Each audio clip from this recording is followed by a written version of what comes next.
Appreciate it. Hello, guys. How's it going? So I'll do my best to kind of have this wide pan as people come, right?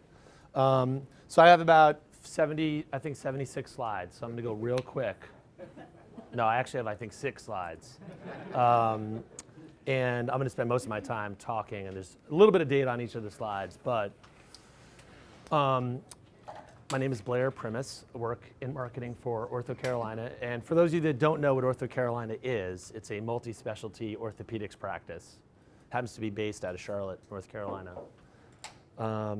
Right now we have 44 office locations in North and South Carolina, 18 physical therapy locations. We offer MRI in 16 spots.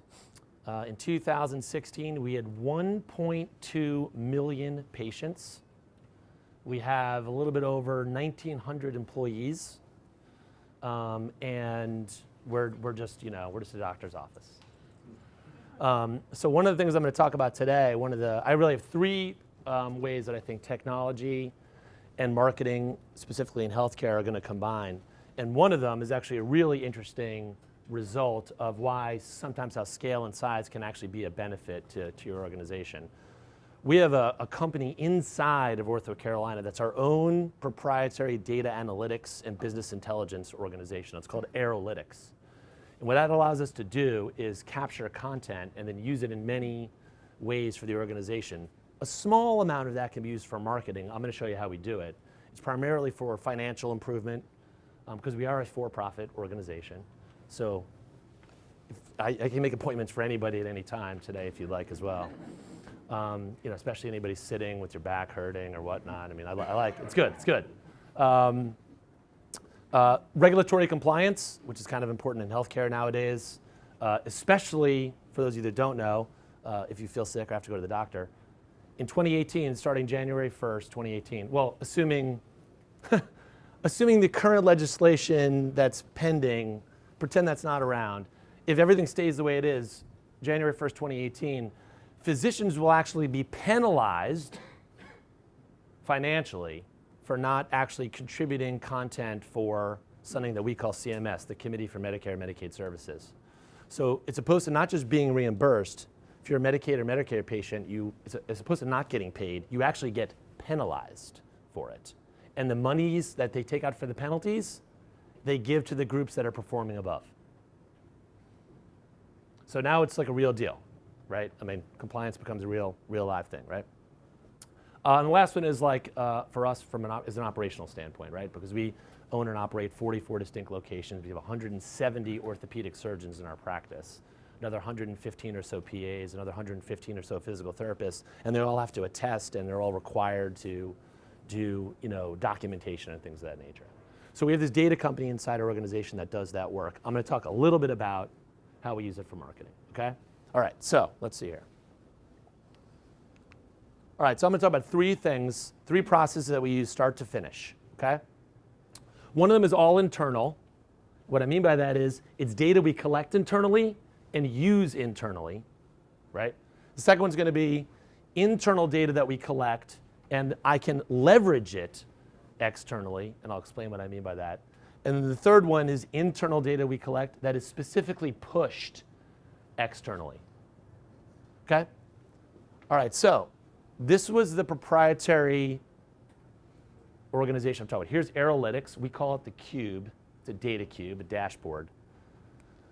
We are a for-profit private organization, so I did have to kind of block out a little bit of the data on the slide. But you can kind of get a sense of what you're able to look at here, right? So you can see that this is what you're looking at, this slide, for those of you who can see it. This is a measurement of the days till our next new appointment for patients. So as a marketer, I can go into this dashboard, and I can see that on average, in December of 2016, the week of December 30th, we were a little bit over 12 days to get a new appointment if you're a patient at OrthoCarolina, new patient appointment.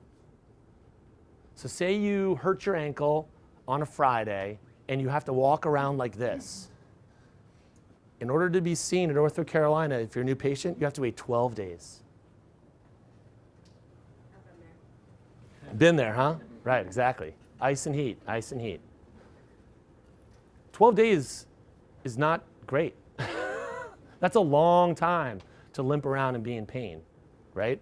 So these data charts, this information, which is not really designed for marketing, I absolutely look at for marketing.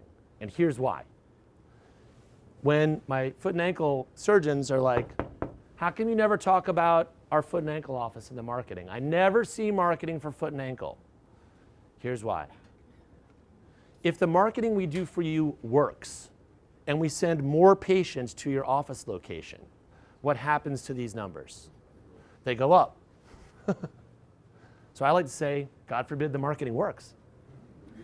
All we're doing is causing more trouble for our office locations, more discomfort physically and, literally and physically mentally and literally for patients, right?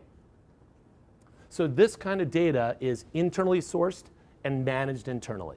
And now, as you can see on the left there, we have measures for everything. It's actually 900 distinct measurements we can create for a ton of stuff, right?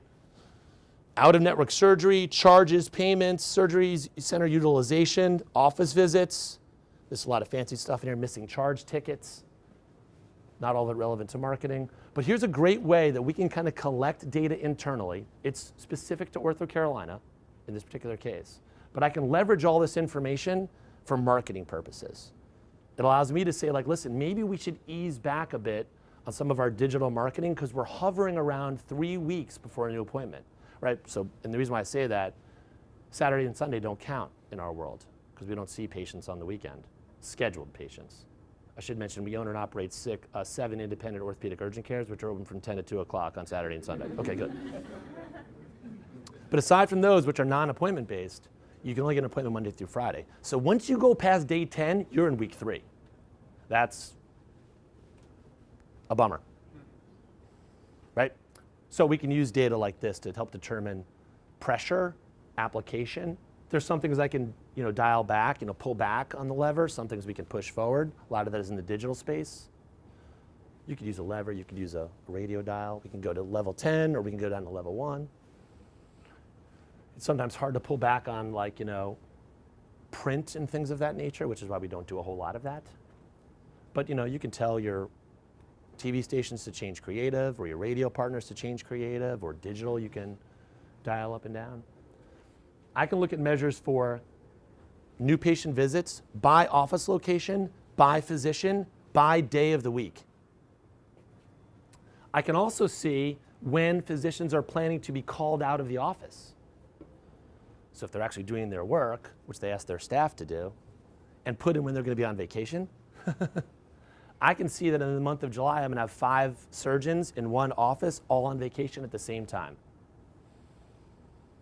So we go way down on the marketing for that time, right? Because clearly, if they're not in the office, marketing is irrelevant. If they don't show up to work, it's pointless. They're allowed to take vacation, I guess. Right? So here's a good example of using data. And again, this is a company that is born out of Ortho Carolina. It was actually created by internal staff at Ortho. It is now actually spun off to its own company. It's a dedicated workforce. It's got its own marketing staff, has its own CEO, COO. It's called Aerolytics. And they have 19 other clients across the country that they use this data for. Ortho just happens to be their biggest and first one. Pretty cool. And again, I would have loved to have taken you through the live version, but not allowed to do that kind of stuff, right? Okay. Second one I want to talk about is something called the exam room. And here's a way where we gather internal data and I leverage it externally. I'm not pushing it, I'm leveraging it. The exam room is Ortho Carolina's online 2,000 patient private focus group. Remember the good old days, for those of you that are not millennials and Gen Xers almost aging out of like me, focus groups were actually a live thing. You actually went to a room and people talked about your brand and you listened and then you did things from what you heard. Those are expensive and honestly they're kind of odd nowadays, but we have a digital version of that and it's called the exam room. I hope you like the pun there. But we ask patients, let me back up. Every single patient visit at Ortho Carolina, when your visit is over, you get an email asking you to fill out a patient survey. The last question in that patient survey asks if you'd like to be a member of the exam room. And if you say yes, we then send you a second email asking you to opt in again to this. So this is what I like to consider like our super heavy users, right? These are folks that really like Ortho Carolina. And whether it's because the marketing is unbelievable or because they had some sort of recovery that they were really impressed by, right? They like their surgeon, they like their visit, their buddy works there, whatever the case may be, they've opted in. So we have 2,000 patients that are a part of the exam room. And we can survey them and ask them questions on any topic at any time, any way we want. This is through a company out of Toronto called Vision Critical. And what they do is they help us manage on the back end surveys, questionnaires. Our new, let me see, I'm going on my 8th year of Ortho Carolina employment, and I want to say this is our 5th or 6th version of our website this year. The current version of our website was determined in large part by how these 2,000 patients navigated the templates that we sent them. So really fancy software where we can actually track their mouse clicks and see what they were looking on. We asked them questions to go find something to see how easily they could or couldn't find it. We asked them things like, what would you rather read about or learn about? What do you want to know from us on an ongoing basis? Because one of the things we realized a long time ago, strategically, as part of sort of one of the pillars of our brand strategy is, I mean, how many people wake up in the morning and, check on the news and maybe the weather and then what's going on in orthopedics? I mean, you guys, I do that. Right? Nobody does that. The only time you'd want to engage with our brand is if you're hurt. Well, now we take our audience, right, call it 5 million potential people in this region, and we whittle it down to only those that are hurt. Well, that doesn't seem like a really smart marketing move. So we create content that appeals to the 5 million. And that's what we showcase every day, all of the time. So if I had a screenshot of our website up here, what you would see is that the first thing you find on our site is not where the doctors are or where the locations are. It's about our blogs and our news and what videos we have. Because that's content that's relevant all of the time. Running, yoga, health information, technology, leadership. What we're doing with our foundation in the community. Oh, and by the way, if your back hurts, you had ankle pain, or shoulder hurts, you want to know your urgent care is, you can find that stuff too.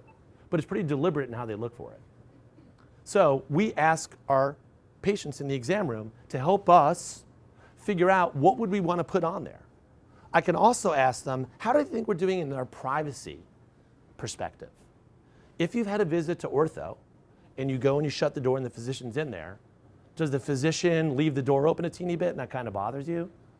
Or when the physician leaves the room and starts talking about your case in the hallway, which is protected under patient privacy, that is allowable because he's talking to fellow medical folks. In some of our OS locations, he's actually talking to a fellow or a resident. He's actually training other doctors when that happens. But patients don't know that. So a lot of times they're like, why is he talking about my case in the hallway? It's kind of annoying. Right? So we ask them what they think about that. We can then take that data and go to our physicians and say, hey, by the way, stop talking about the patients in the hallway. They don't like it. Or if you're going to do that, make sure you're telling them why you're doing it before you do it. Now, is that marketing? Maybe not in the traditional sense, but when it comes to protecting and elevating our brand, it absolutely is marketing, and it absolutely falls in our universe to share and or source out. So we can use the exam room, which is internal data, right? Our email addresses for our patients, for our business, and I can leverage it externally. It helps me indicate what kind of blogs I should write, what type of website I should set up, how we manage privacy. 2 years ago, we actually added acupuncture as a service line to Ortho Carolina. We have a PhD trained acupuncturist at Ortho, traditional Chinese medicine expert. Like the Michael Phelps cupping thing from the Olympics? Yeah, we do that now. We just take a bunch of red Solo cups and yeah.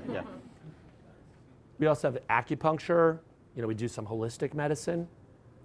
So we actually asked the exam room, if we were to add acupuncture as a service line, would you go? Is that a good thing? What does that look like? And then the follow-up questions were, if you were to explain why it's better to choose an acupuncturist from an orthopedic practice than it is just somebody who's in a solo acupuncture practice, how would you address that? What does that mean to you? Is that good or is that bad? Because part of the challenge is you wouldn't really think about ortho and think about acupuncture. So we had to do a lot of work to explain what acupuncture is and why it actually is beneficial to know that the person administering it has a background in orthopedics. She spent 2 years working at Rush in Chicago on the orthopedics floor, supporting the orthopedics department with acupuncture and traditional Chinese medicine. So we brought her down here and set up an entire service line under her directorship. And we got that information from this group. Pretty cool, right? Pretty cool way to leverage technology, online, real-time surveys, real-time data, internally sourced that we leverage externally. Cool? Okay. Next one I want to talk about is something called social climb. Anybody ever leave a review online for anything in your life? Anybody care about online reviews, online ratings? Well, here's the issue with them. They're mostly just full of shit. But they have a huge impact on perception. It's really powerful shit, right? Very rarely do people go into the deep, dark details of what the reviews have to say. All they see, how many stars are you on this particular measure? What does it look like from a perception standpoint? Now, our friends at Google slap up your location page right there when you're done searching one of our office locations. And what's listed right there? 2.5 out of 5 stars. On how many reviews? 9. Over how long of a period of time? 3 years. So the N on that sucks. You get one review that's a 1, you are in trouble. Now go back to what I said before. We have 1.2 million patients a year, and we send a survey to every single one of them, asking them to tell us how we're doing. It might be wise for us to take that data. By the way, we have about a 47 to 50% open rate on those surveys. So I have 500,000 reviews a year that we tell no one about. But the 9 on Google indicate how we are perceived in the internet. Right? So starting in 2 weeks, I've been on this project for maybe 2 years now. In 2 weeks, when you log on to orthocarolina.com, next to any physician or PA, you will see our internal scorecard for every single doctor and PA in our practice, rated 1 out of 5. Minimum of 30 reviews a month, and some of them have in the thousands of reviews. And surprise, surprise, 84% of our physicians perform above a 90 when we look at their data. So it's now even more rationale and compelling to be like, why aren't we showing this? Patients are already filling it out, so let's do it.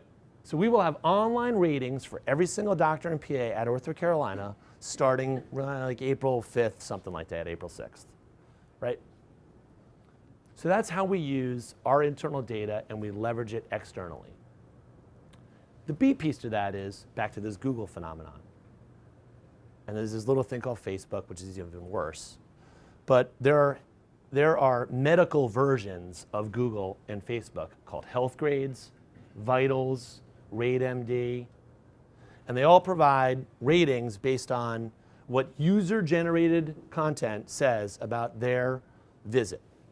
And the numbers are staggering. 9 reviews, 14 reviews, 6 reviews.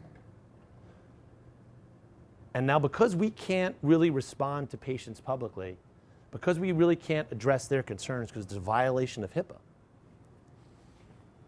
what you'll find is a lot of the reviews that are negative for our providers have very little to do with the provider.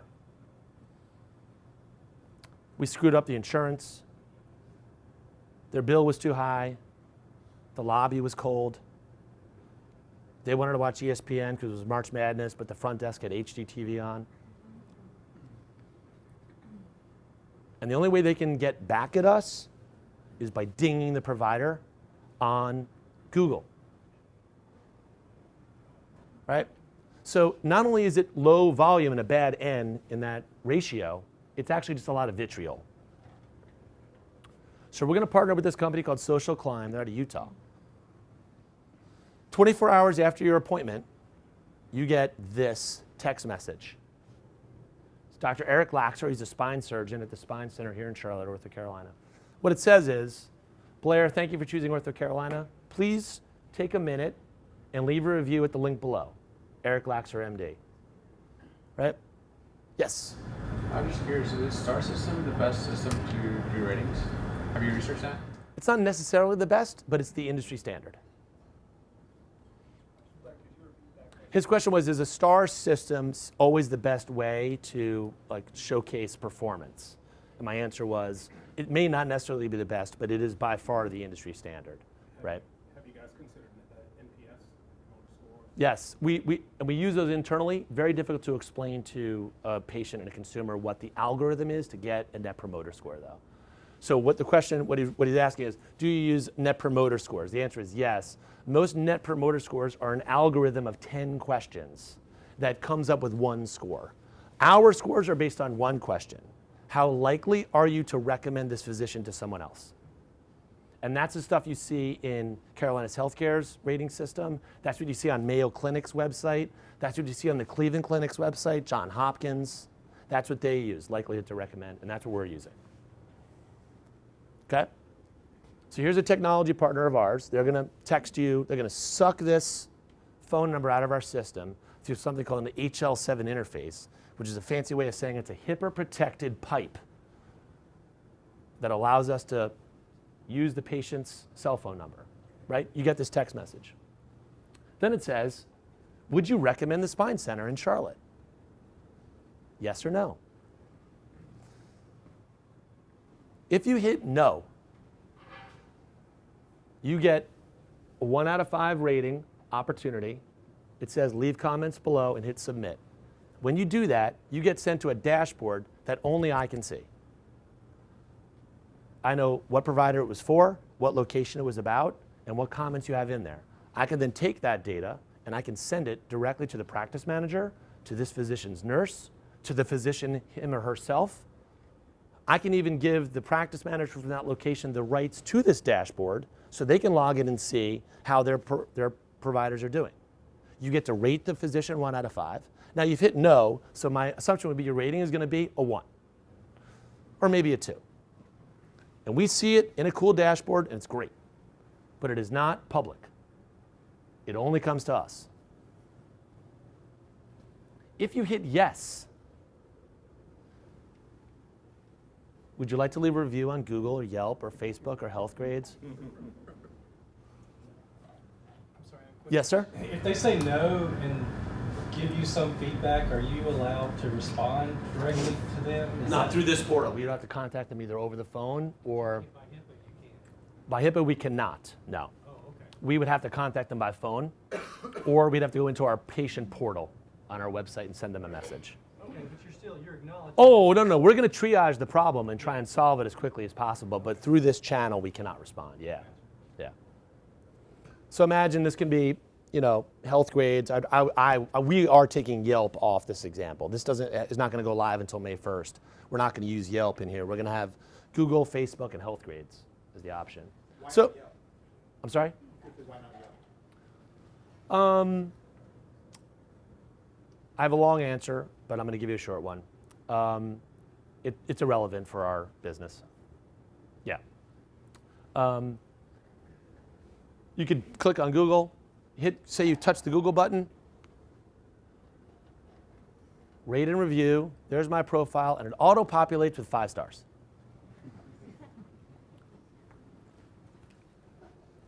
Now, you can slide this down any amount you want, right? Just take your finger and make it a 1 if you want.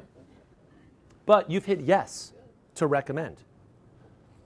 So in the other practices that use this software, 94% of the users that click yes leave a 4 or a 5 rating, right?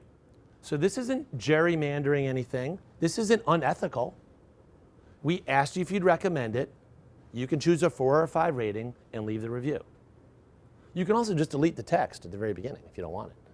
More importantly, when you're a patient at North Carolina, you're given a disclosure statement asking if we can even text you. If you say no, you'll never get this. But Desert Orthopedics, which is a group in Las Vegas, how about that? How about that practice? Hey now, I'd like to go there.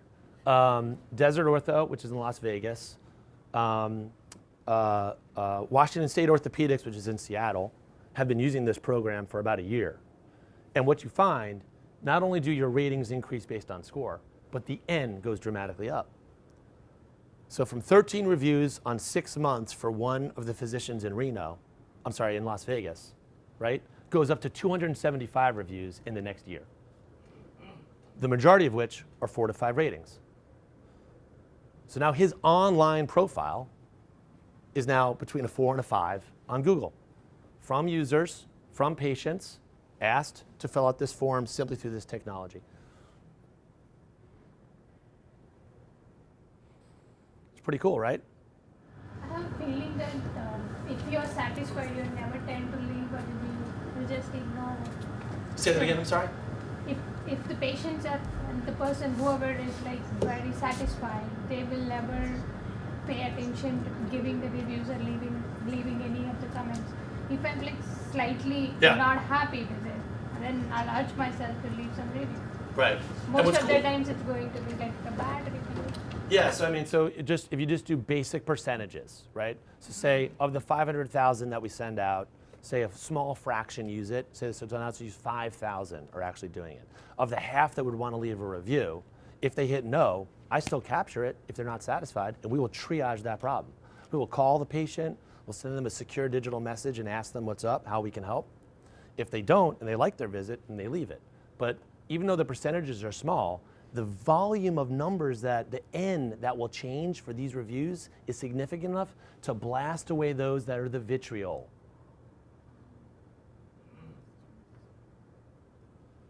Does that make sense? So I'm sorry, so to repeat her comment, it was that typically people only leave reviews when they're pissed about something. They don't really leave reviews when things go well, because right, things are supposed to go well, right? I mean, I kind of this tongue-in-cheek, I'm gonna say this because I can, because the tagline for Ortho Carolina, which is Excellence in Orthopedics, was established before I got there. It's an hilariously funny tagline. Well, we're supposed to be excellent in orthopedics. Ortho Carolina, we're mediocre in ortho. I mean, it's honestly the worst tagline, it's terrible. So we actually don't use it anymore. Ours is Ortho Carolina, you improved. But technically our trademark says Ortho Carolina, Excellence in Orthopedics. And the idea being that it's supposed to be an excellent visit. It's not supposed to be average, it's supposed to be great. So I agree with you, but the data is so big and the scale of our organization is so large, we will see a shift in this pretty rapidly. And the 5 or 6 clients that have been testing this, even though on a smaller scale, have seen those results pretty quickly. Sorry, was there another question? Yeah. I was just wondering, I'm a union official for the bus drivers, so Yeah. I was wondering so as far as the doctors, when there's a negative opinion, what was their buy-in? How did you convince them? How are you going to convince them that it's good for them in the long term? Yeah. All right, so like, remember when I told you it took me 2 years to get this approved? That's why.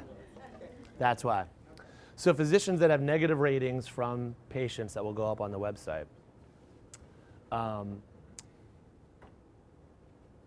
will have mentorship and or opportunity to work with other providers to figure out what is going on in that particular case. That is when we use net provider data, net promoter scores, because we can capture other bits of content to find out what's going on in that physician's practice, right? So that's a great question. And the answer is peer pressure is going to make them change, right? This is a sea change for Ortho Carolina. Don't mistake the importance of ratings. What I'm showing you here given the purpose of the talk, is how we're leveraging technology to use it externally, which is why I wanted to show you the social climb example. But make no mistake, us using the internal data to showcase our own rating systems is a sea change for these practices. If you have 8 providers in your office, and one of them is a 60, and the rest of them are 90s, the person with the 60 is going to have an interesting couple months. Think of it down the road some more. I went back to wait times on our scorecard. Well, if I have 8 providers, and here's my capacity for patients, and one of them stops seeing patients because the other 7 get them, guess what happens to the other 7's wait times? They all go up. So now a bad score isn't just the problem of the one doctor, it's everybody's problem. So it behooves the group to improve that individual score for the benefit of the organization, not just that provider, right? One more quick thing. The future state for these ratings, the real future state, years out, is to actually not have a patient satisfaction rating, is to have a value score. And the value score will be, how are they rated by their patients? How quickly do they get their patients out of the hospital? How expensive was the surgery? Were there any complications? And that's the score we'll put on there.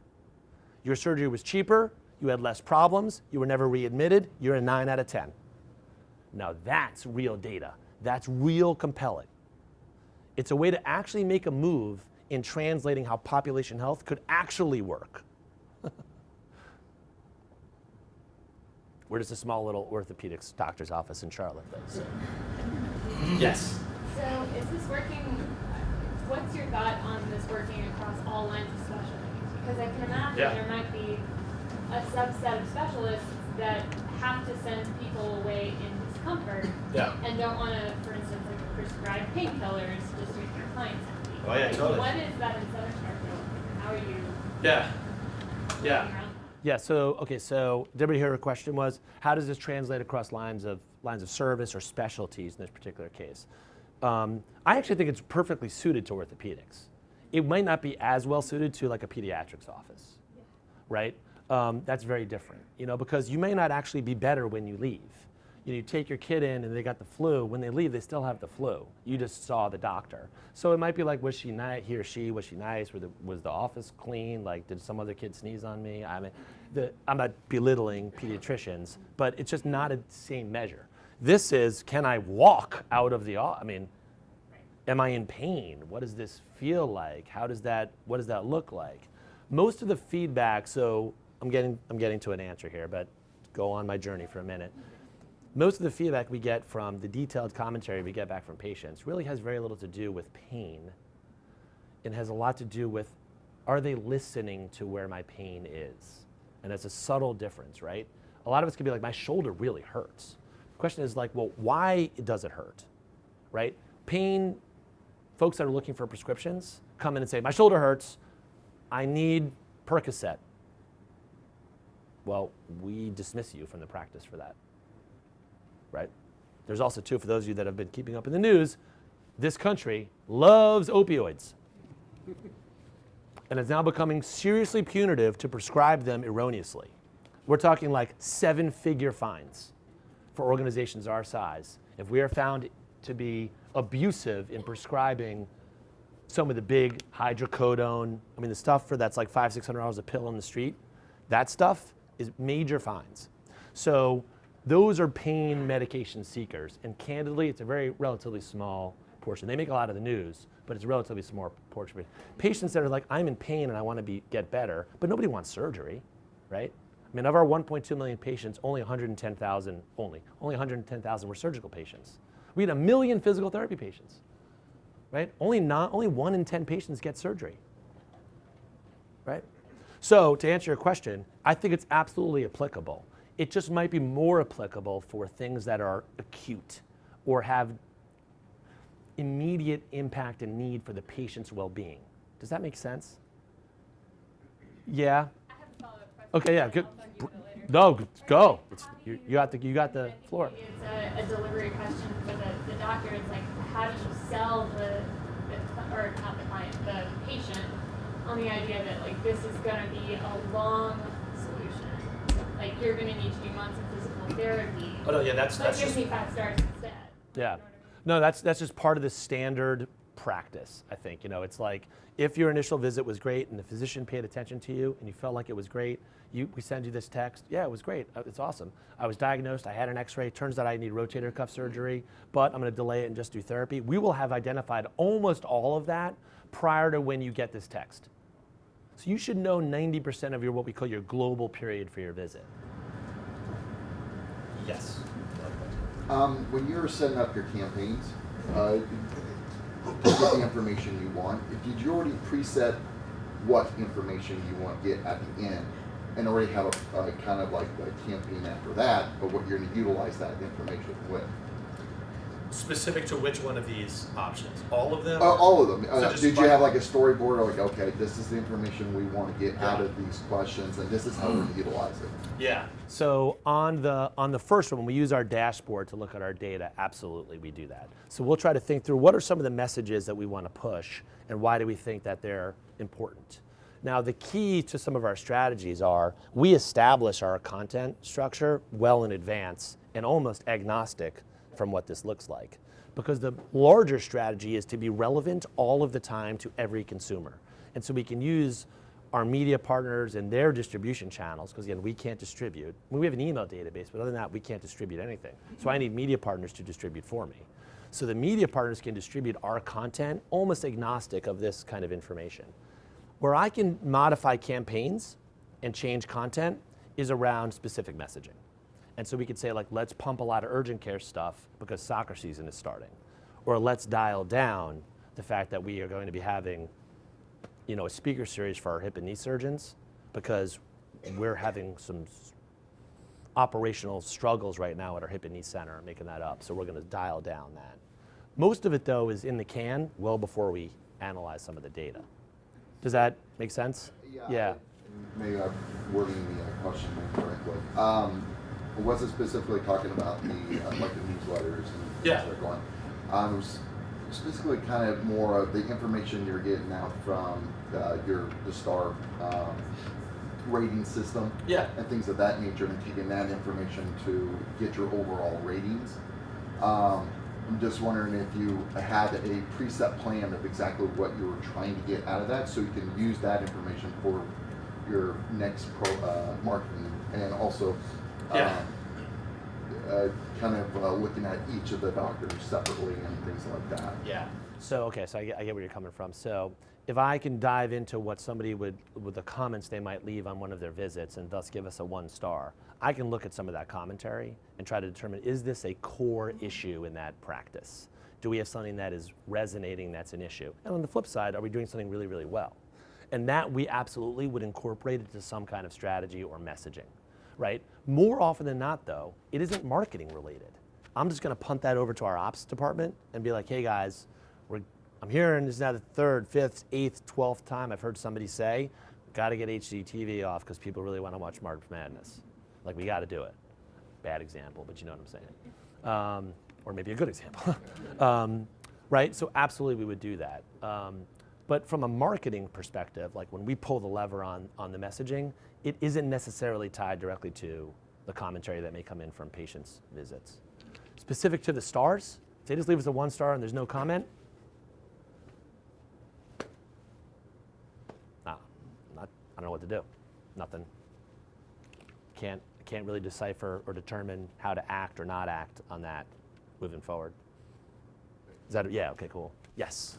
So I guess you, as a traditional marketer, you're usually wanting to see how your results of like your marketing are on your patients. Have you really seen it transition to this like customer experience and population health?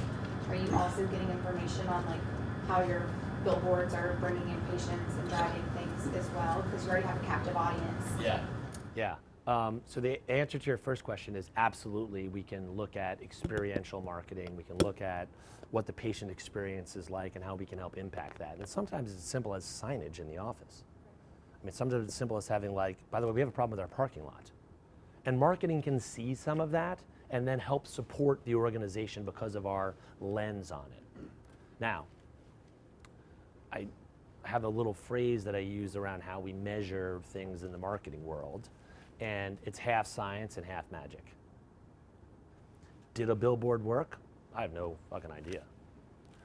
but I know that some combination of the marketing plan we put together drives results for our organization.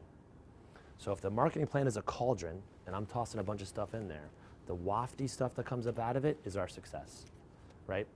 I know that a fancy, branded, well thought out, strategic billboard campaign in this example will elevate our brand to a level where people notice it, they think of us in a certain way, and it adds to the idea of Ortho's got some cool stuff going on, even if it's a neat execution on billboards.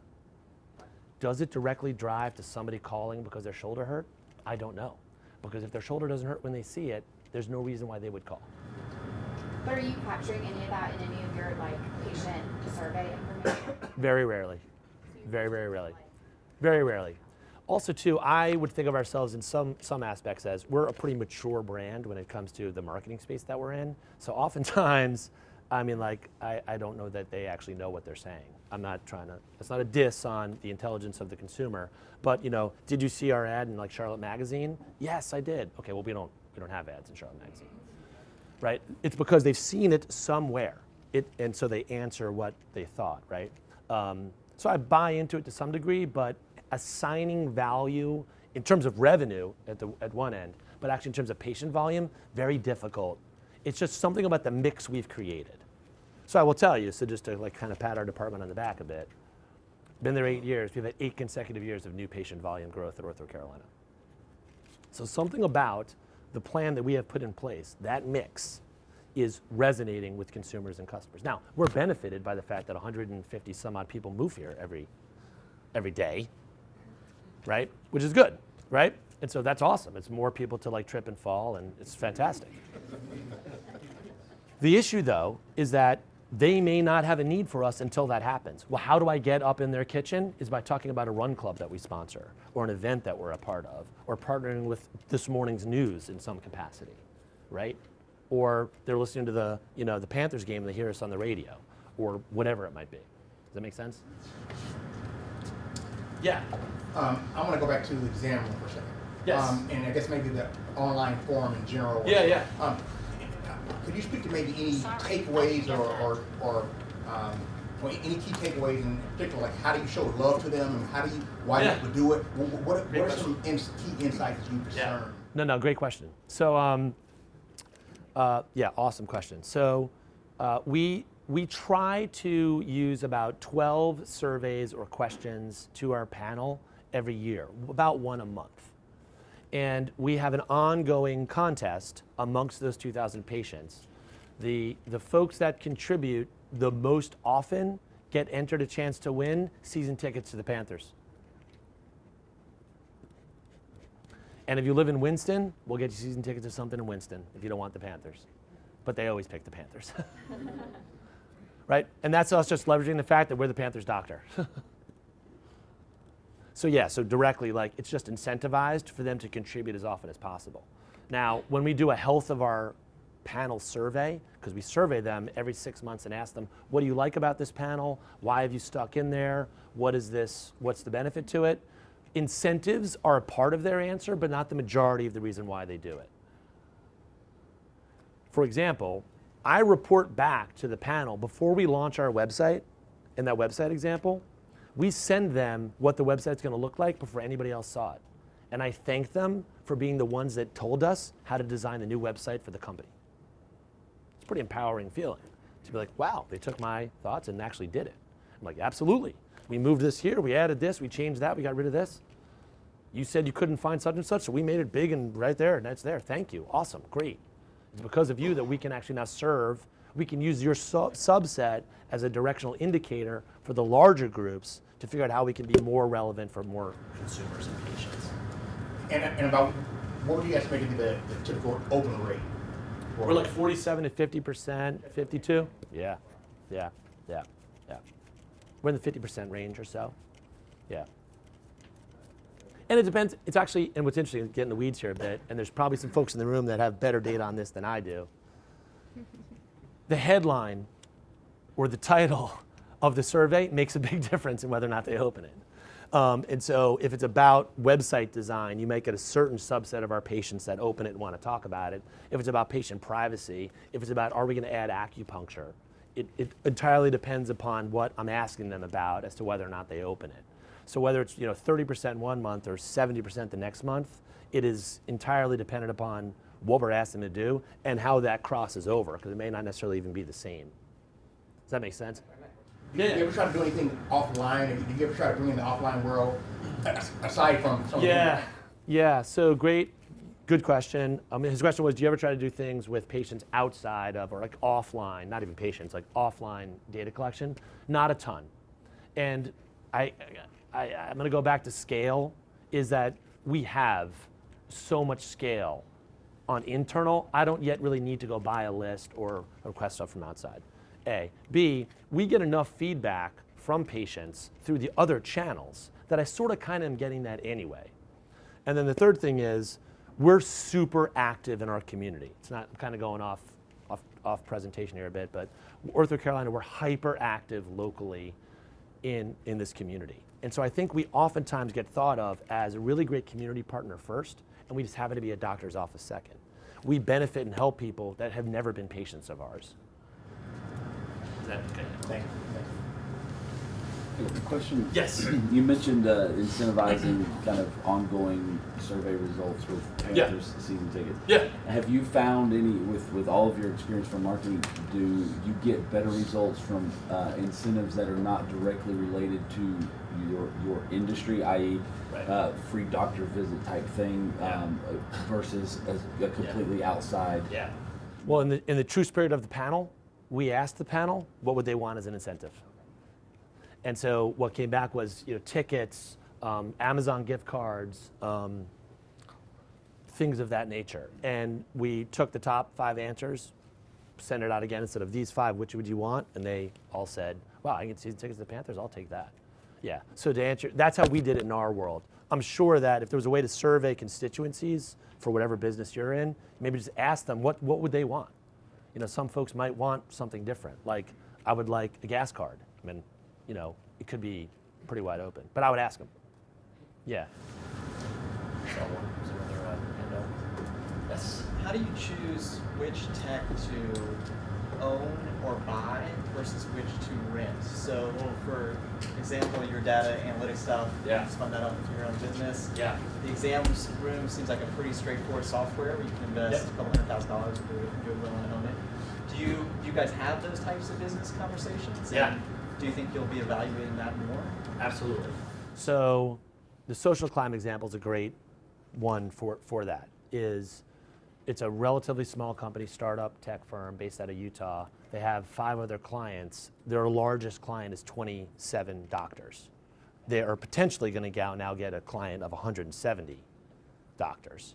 So it's pretty easy for us now to call those guys back and say, hey, by the way, how about we become your partner in this business and help figure out ways for us to sell this as a service to some of the people that we know in the space. A great question, though. And just in this, sorry, we're talking about it, that I'm going to bring it up, but so just without totally losing track of everybody here. So Ortho Carolina is actually managed by a management company called Transform Healthcare Solutions. So it's not important to anybody here. But that company has other clients across the country. So if Ortho Carolina develops a solution that is applicable for their business, the management company could then get invested in helping find those solutions for other clients of the management company across the United States. So great question. So is there like a single point person on that? Is there like a new ventures person? No, there's not at this point. This would be me socializing it internally with our executives, with our C-suite, and then saying, hey, by the way, this could be something that we should look at as an investment opportunity and software as a service opportunity, like a sales service for the rest of our clients. Yeah. So any other questions on this in particular? Just how we use, does that make sense with everybody? The 3 different ways that we kind of use our data. Did you have a question too? I'm sorry. It was in the preview. You covered it. Oh, okay, cool. Okay, cool. I think we're pretty close. Well, thank you, everybody. I appreciate it.